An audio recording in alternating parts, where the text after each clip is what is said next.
Dragons have anything to say about it, this one is gonna be fun to watch. It's Border after all. This map rarely disappoints. John, let's dive into it with our operator bans.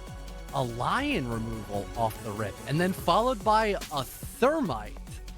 This has already been one of the more interesting ban phases I think we've seen for operators, especially on Border. I guess the thermite can make a little bit of sense depending on how you like to execute, or maybe the top floor, for example, or maybe if you're, a bathroom enjoyer when you try to execute from, ventilation / workshop. Lion also makes a lot of sense when going in on that roam clear. But so far, this has been pretty exciting, and we haven't even been in a round one yet. Yeah, already mixing it up on the bans. The Valkyrie and the Azami, though, a mirror image of the cafe bans that we saw just one map ago. So nothing too surprising on the defensive side, at the very least. Like almost every single map in Siege, Border, we've got a lot of soft destruction, a lot of nitro cell capability. And when you have those black eye cameras in play, things can get quite dangerous. Those Kiva barriers as well on the Azami. If we're thinking about any specific room on this map where we see them utilize the most, it's generally going to be CCTV, right? The room directly across from Armory, and almost a room essential to control for the attackers when attacking that top floor site of Armory and Archives. You're going to see so much of the round, even on a site like this. Every time you want to attack the top floor, CCTV is a typical entry point, and those Kiva barriers are usually used in that very room to slow them down. So we're not going to have to worry about those. The Azami is out of play, as is the Lion and the Thermite, as you mentioned, John. But we're not starting up above. We are starting down below, and we're going to see exactly how W7M can kick this one off with a bang. To remind everybody, if you're just tuning in here, W7M, we saw them on Border just last week. They've been here before. Their defense, flawless. Their attacks, pretty solid, but that's where they went on their 50-50 split. So Black Dragons, they are here to get a better than even split on the defense. They are aiming for 4 rounds if they want to take this one. So we saw on Herds' pre-placed drone, he might be looking to take an engagement over across the map, in through detention, perhaps leading inside of customs. That's where he was playing last time against MIBR. And if you can get that customs control for a bomb site like Bathroom and Tellers, you can do a lot as the attacking side. You can have cutoff angles secured. Well, I guess that's down the drain for Herds as Ion lands a perfect wall bang against him as he hops in from the supply room, but that still could have been rather potent for W7M regardless of that outcome. KZ is able to find at least a refrag as Stemps will go down, but again, in terms of the first floor clear, we've only just now gotten the ball rolling, with JV92 being person to be the front line since Herds is gone. Look how active W7M have been getting on this attack. I mean, like you said, 1 minute in, and we already have seen a flurry of blows exchanged from both teams. JV92, firm control of customs, and Ion really trying to hunt him down. Velopox is also trying to make a move on this horizontal control, specifically over on the vents and workshop side of things. It'll work now, as JB92 will swing out and take care of Ion. Baseto, though, immediately gets that 1-for-1. I guess technically got that kill onto Kizi just a moment before. So it's an even 3v3. These teams, so far, exchanging blows back and forth in this first round, John. And although they haven't just yet, W7M, if they wanted to, could maybe try to put a little bit of pressure on that top floor, because if not, you still have to worry about Batoxi, who's currently on top of the hatch looking in the bathroom. That could be a perfect way to deny the entry, and there it is, but not by the Warden. It's actually the castle of Baseto, who's still playing quite comfortably inside of the bomb site, but Velopox finally hopping in has to now clutch in a 1v2 as he recovers the diffuser. Yeah, 1v2, not a good situation for the Buck. Took care of Baseto, who was the threat here in Tellers, but as he tries to get the bomb down, here comes Batoxi dropping in from above. The diffuser is planted. If Velopox could get out the window here, he's got a fighting chance, but this one, yeah, he's gonna look the wrong way. Did not know where live the mute was swinging from, and so simply did not know which angle to check. As soon as they track down this diffuser, they're gonna get that diffused, and the Black Dragons will claim the first round. Love the discipline there by Live as well, waiting for Batoxi to send out that C4 and then anticipate the Buck to walk into his line of sight to get essentially a freebie, almost guaranteeing no matter what happens, someone's going to take that gunfight and win it, or at least just kill the Buck to then get that Sable down. Good round opening by Black Dragons on the map pick of W7M, and more specifically, being able to deny that first entry point for a good portion of time, or at the very least, just finding consistent trades. You had Ion with a amazing wallbang to get rid of Herds, and that for a moment slows down the rest of W7M as they're clearing out from both the ventilation and again detention slash supply part of the map. And because it took them a lot more time to get that ball rolling in the direction of customs, that didn't allow for anyone to begin to clear up above on that top floor to deal with people like Patoxy. So he has a pretty straight shot to come back into the bomb site and better assist his other players that are still there, like Live and Besetto. Well, the way CDAPS phrased it when talking about the map bans is that W7M, they have this tendency to just bully their opponents into playing a map that they'd like. And I gotta say, looking at that first round, it feels like that was also the plan of attack for W7M, just to set the pace on border. They tried to bully Black Dragons a little bit by just getting in their face early, by taking customs control, by hopping into vents, by establishing a couple of early positions to isolate Black Dragons defenders and prevent them from rotating around. Big props to Black Dragons for not allowing themselves to get bullied like that, from shutting that down pretty quickly and from winning the round. That's a great place to begin. In this round, round number 2, I think W7M, at least so far, it's not quite as forward and aggressive focused. The presence of the gridlock from Philippox, for example, right? You're putting down those track stingers as your way of hurting those defenders and getting that control rather than jumping into the building quickly and holding crossfires.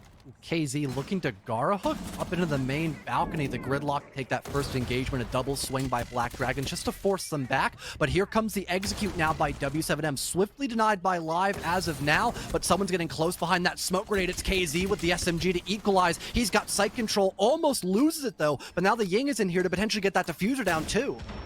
Here it goes. Nade trying to stick this, but Stemp stepping up to shut it down. Herds gets one on the coverage, and now we're even. But Stemp, oh my, fighting these long angles with the SMG-11 so well. Live's the one to actually get the fatal blow dealt, and it is a 2v3. Make that a 1v3 for Nade, pinned in a corner against this retake.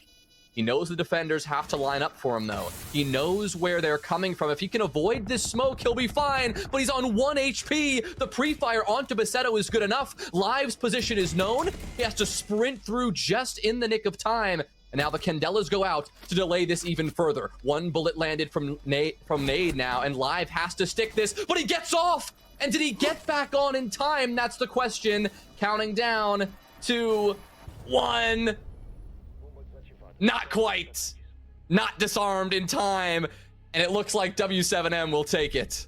Beautiful rotation by Nade, trying to isolate those two defenders and maybe being aware that the Oryx of Live had rotated back into CCTV to go for a hop out in case someone was playing near that diffuser from the outside portion of that balcony rather than being nestled in over towards the half wall. Even then, if someone's standing up in that position, you could easily counter them if there's an angle opened up from that part of the map. So regardless, a good attempt by Live to rotate and get a bit more proactive, but that did leave his teammate vulnerable to a 1v1, which Nade was more than willing to take in that post-plant position. But I've got to say, for Black Dragons, I feel like they had a strange suspicion that someone might try to either add a bit of verticality with grenades, or someone could try to play Amaru and go up that small office hatch because it was completely reinforced, and that might have forced W7M to adapt a bit by having the Amaru instead of going up either sandwich since Nade was there, and the hatch because it was closed, just trying to run right in the bomb site just straight from that single doorway, which for a moment it still works, so can't really fault them, I suppose. Woo-wee! I mean, that last round, that was a bit of a mess in the end. I mean, for Nade to get that bomb down and then hold off those final 3 defenders for as long as he did, incredibly impressive. And then for Live to pop off the diffuser, get the kill, and then try to stick it so close, but just couldn't get it done. I think W7M, they took a risk going for that attack without securing any CCTV control, because what Live ended up doing, rotating around through CCTV and popping through Armory from the breach, is what ended up happening, and they allowed that to happen. But at the end of the day, W7M took the round, and that risk, although barely, just paid off. But John, let's talk about this. I mean, after we see this engagement from Fellapox and Live play out, we are going to see JV92 on the Brava. Sage is still looking to get a bit of information, but look at this. Nate is also getting the defuse down with the help of air jabs to make sure no one can retake the site. And now the Buck is inside of Customs, not for very long though, but still the plant down in a 4v4. This is top notch for W7M. They go for it quickly again, and this time they've got way more bodies to deny this retake. Live's gonna try to make a move. He knows where the diffuser is, and maybe he's gonna go for a bit of a sneaky one. Fellapox on the coverage gets one, sure, but Live is sticking this, still sticking this, and it's the Ninja defuse! Are you kidding me? They get the bomb down so quickly, but neglect to cover it from the sneaky defuse play. And the fact that Live also had info with his Solar Scanner to break the air jab so no one knew he actually got back into the bomb site, I mean, top notch by Black Dragons. Not only that, but it just took them forever to try to get back over near that single window and try to shut down the Souls, who was just trapped in a corner, praying they could hold F long enough to get that disable. But luckily, everyone else had did their part to distract the rest of W7M from breaching back into the bomb site and eliminating Live before the timer fizzled away. That's a robbery of a round if I've ever seen one. The pacing of this game, though, so far, John, is unreal. I mean, we looked at Cafe, the map of prior to this, and it felt like the longest Cafe we've ever seen, the pace of the round plus a couple of rehosts. But 3 rounds in, and I don't want to jinx anything here, but these have been rapid fire. I mean, round 1, W7M, they got in quick and they lost the round pretty quick. Round 2, they also executed fast and Black Dragons had to respond quickly. And then in round 3, I mean, that was the fastest round yet. Not only with the pace of which W7M got the bomb down, but also the counter defuse happened almost instantaneously. Unreal what we're seeing so far here out of the Brazil League. But I'm loving the energy that these two teams are bringing. So we head into round number 4, and we look at W7M to see if they are going to keep amping up the pace and keep bringing the heat. I mean, you've got the Amaru, so who's to say they're not going to do it again? It definitely seems like Black Dragons are continuing to up the ante here, playing a little aggressive over by East Stairs. Luckily, Bacido does have a fallback point, and Stemp is not too far behind either, but oh, this engagement could have been so important for Black Dragons, but JV92, he ends up winning that altercation against Stemp, and now just begins to barge in, and Live is completely caught off guard because of this. And now the Castle, he might need to fall back here in this position. What a play by JV92, but he runs out of ammo, pistol in hand. Can he get 4? Not just yet, but there's coverage. The finisher by JV92, but still the assist by his teammate leaves only one, and that's Ion trying to figure out where this last attacker could be, but it's not going to work out. Herd shuts him down near Metal Stairs, and the round is over in a blink of an eye.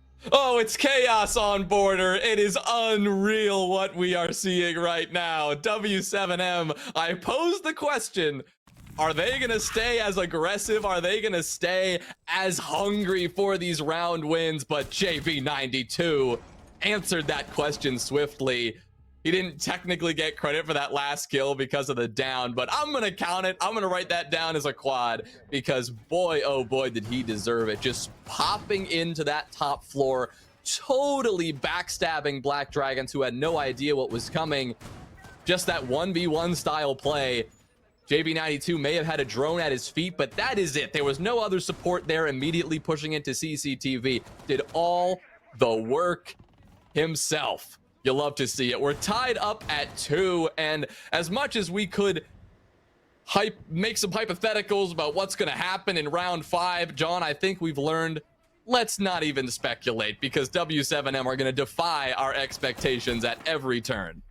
And even though that was a huge risk for JV92 just to waltz in like that, especially on the Thatcher, it was a little bit more calculated than that. He probably had info that Stemp was getting a bit aggressive by 90, whether it be from a drone or just audibly hearing the Melusi, because now she's gained a bit more armor in the new seasons, so she's a lot easier to hear than what she used to be back when she was still a 3-speed operator. And on top of that, just catching the rest of Black Dragons off guard when they're not expecting a Thatcher just to barge in down 90 corridor.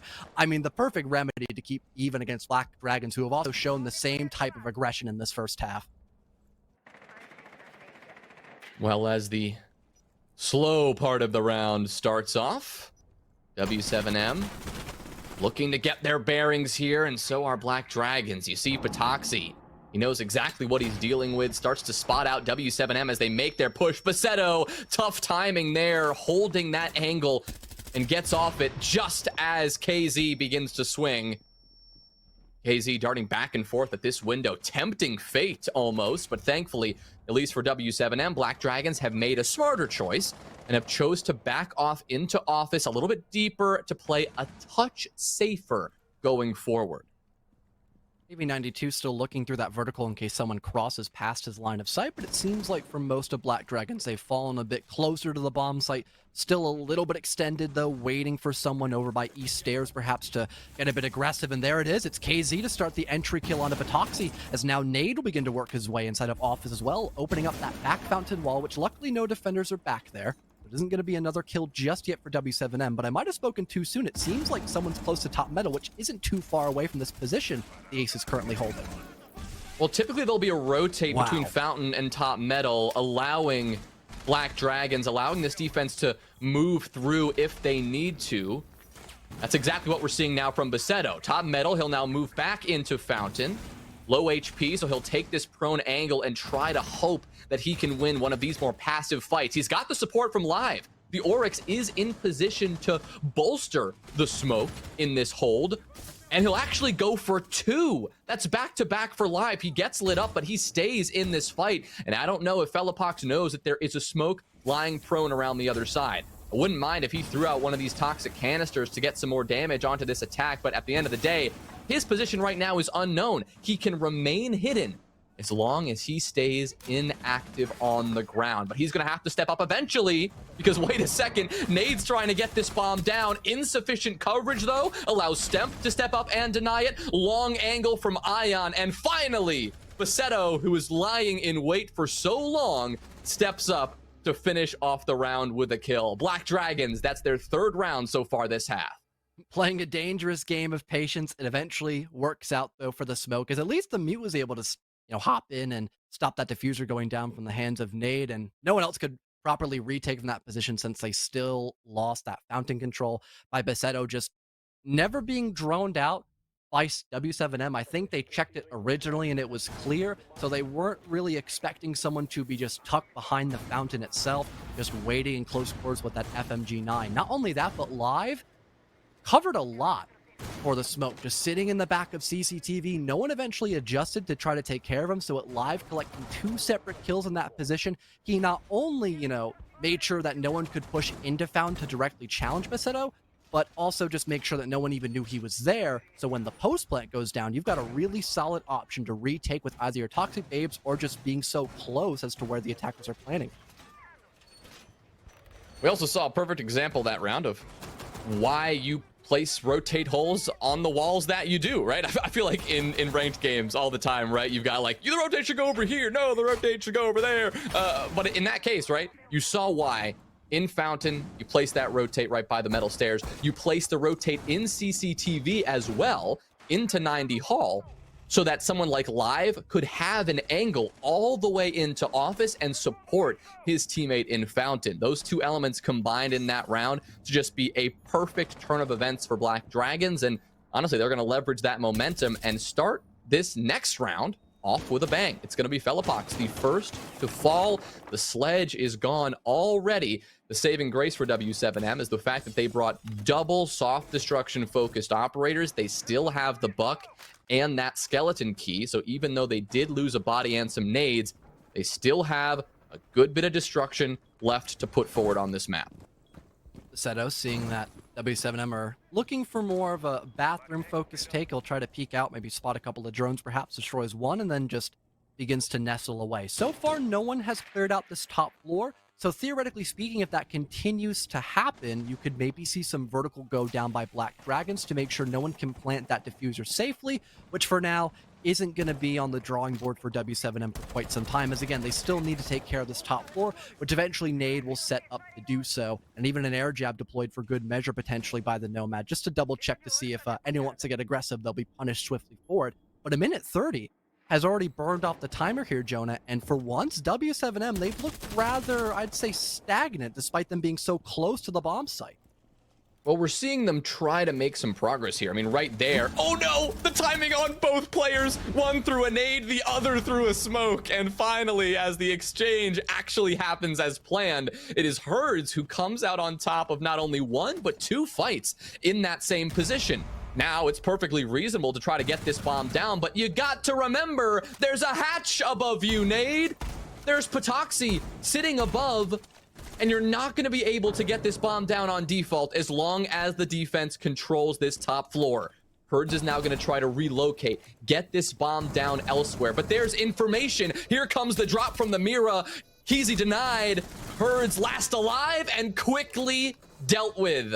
Black Dragons handled that with ease. W7M, they skipped several steps on that attack, and we're expecting different results. But I got to say, if you're not going to clear that top floor, there is no world where you're going to be able to get the bomb down in Workshop like that. And don't get me wrong, Herds, he found a beautiful double opening to get the ball actually rolling there to potentially get that plant down, but everyone on W7M just fell off the top floor. They did not continue to put down pressure to actually, force people off of those locations where they can get vertical down, especially by that archives hatch. Not a single soul was over there. You had the buck even falling off from, I believe, the top floor, dropping into courtyard itself. Nade was getting the plant down. Herds with coverage, and the fourth player, not even too sure where he was in those final moments of the round. But needless to say, Black Dragons took full advantage of that lack of presence on the top floor to shut down the plant and make W7M fully commit to that post-plant position and outright just make them uncomfortable too. And that's talked about it. We talked about it as well on the casting booth, Jonah. Black Dragons, if they wanted to have a chance against W7M, they would need probably a 4-2 half or better on their defensive side. And look what they provide, a 4-2 half. Yeah, this was the win condition that we essentially spelled out for Black Dragons before this map began. We saw W7M on this map last week. We saw how flawless their defensive half was. So for Black Dragons, we knew this would be an uphill battle, and we said several times they need 4 rounds on defense. It's essentially a requirement, and they've done that. They've hit the exact 4-round mark, and I'd argue more than that. They've got a lot of momentum on their side. They've got a lot of confidence right now. So if they were to roll into this map and start taking gunfights, I mean, these players, they're hot. I mean, live 8 kills so far through the first 6 rounds. A pretty good point to be. 8-2. Keep that up, and you're going to find yourself in a very good position in no time. AZ looking to maybe dance with death a little bit as he continues to move around inside of CCTV. So far, no one to push him out just yet, but he is isolated. Luckily, having the ability of that Rima dash and a bailiff, he could make his own rotation to get out of CCTV. But again, with no one pushing him immediately, that isn't going to happen just yet, but there could be a huge issue with him trying to fall off through one of those hatches. You've got the Sledge playing underneath, who could either send a depth charge via that grenade underneath if there's correct info, or just be watching the hatches that are opened up to find a kill. And there's one of those 2 grenades. It doesn't find the kill, but live swings at the exact same time, and that's the opener Black Dragons needed for CCTV control.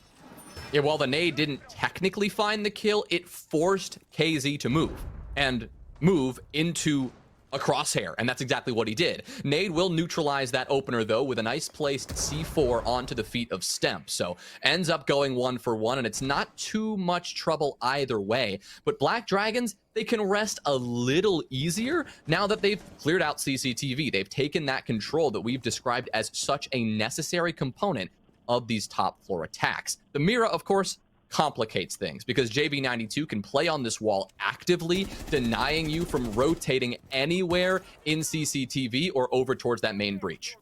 Still seems like Black Dragons are trying to focus on this primary attack over by Armory, but there is a mute jammer currently stopping them from actually removing that mirror window. So for the time being, they're still going to remain quite sucked. Beautiful C4 by JV92 as well. That's the Habana. This mirror window remained intact for the final 40 seconds. That's a huge problem. Yeah, someone may have to go below. Like, how else are you going to get that mirror off that window? You need some nicely placed nades or some good vertical pressure, and it's just not happening. Herds feels confident enough to go for that wide swing, and he does it again. Nade will throw a kill in there in between it, but oh my, Herds. 2 nice long angle kills there with the MPX and a well-constructed round for W7M across the board. That kind of setup with that mirror window, Black Dragons just didn't quite know what they were getting into, and they paid the price. And again, we look at the operator bans, for example, too. You look at a lack of a zombie and the availability of a mirror window. It begs the question, do you really need to extend all too much over by CCTV if you can instead have a lot of utility extended more over towards offices and the bomb site? Well, the answer for W7M there is probably not. They only had a main roamer of KZ playing there. He wasted about a minute, broke a couple of drones. He eventually died, but there was a refrag. So he did his job there as the primary roamer. And Black Dragons just simply did not have enough resources to then move their entire arsenal. Sure, like you said, we look towards the next two bomb sites, and hopefully we actually look towards the next round, as we have all of our players back into the lobby. Another one of these tech pauses now come and hopefully gone for good, but we will see. Of course, these players, I believe, on a LAN build in Brazil, so working out any sort of technical difficulties associated with that. But now that we are back into the game, like you anticipated, John, we're headed to Bathroom and Tellers next, a site that's pretty common these days on Border, and as always depends on some semblance of that vertical control. There are hatches all over this top floor, in office, in archives, in CCTV, right? All of which really help that defensive team slow down and deny the attackers. And that's why you're seeing the castle in play. That's why we're going to see the castle setting up that top floor with a few of these armored barricades to really slow down this attack and establish a couple of choke points if he can. Say, luckily, W7M, they must have heard my comms. They're like, you know what, this fellow guy, he's cooking up something nefarious. Let's bring out the castle just for him. I'm very glad JV92 is a mind reader and did exactly that. Black Dragons, though, gonna be honest, it almost looked like for a second they might try to ignore that potential top floor extension, as they have a lot of operators that would really benefit to go for something more direct, like the Ying.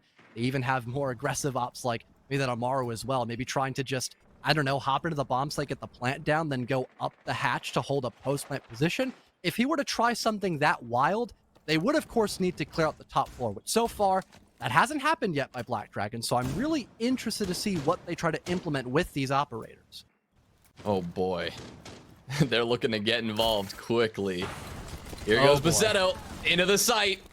Plant going down. Candelas to follow it to really choke out this objective. Stemp gets one on the coverage. You've got Ion applying some pressure from up above, but Nade will begin this retake with a good kill onto Stemp in return. A 4v4 as we enter the post-plant phase of this round, and Black Dragons all begin to back off and play safe. You've got Basetto on a lethal angle. You've got Live supporting that as well. There's going to be nothing that JV92 can do to stop this.